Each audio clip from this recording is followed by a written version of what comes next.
Welcome back to this new section, React Debugging Tools. In this video, I will talk about debugging with React Chrome DevTools. You may ask what is the benefit of these DevTools, why you have to use it in the first place.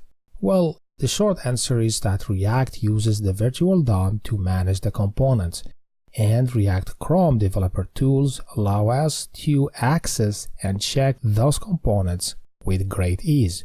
It is very simple to install the React DevTools. I will show you how to get it on Chrome since I am using Google Chrome. If you are using another browser, be sure to check how to install it on the browser you are using. I'm pretty sure you will find online the right steps to do it.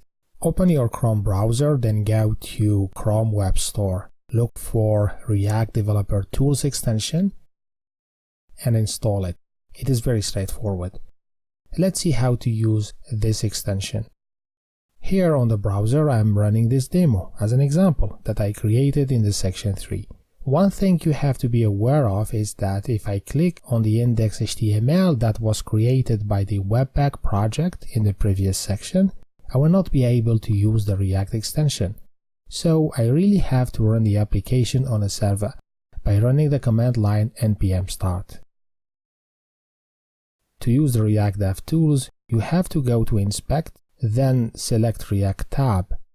On the left side of the window, or on the left panel, you can see the components, and on the right side you can check and access the props and the state of those components.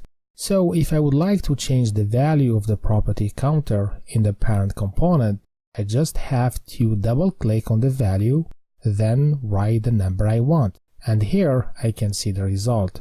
The value of the counter property was 1 and now it is 3. By the way, we can change the state's values but not the props values. The props are read-only.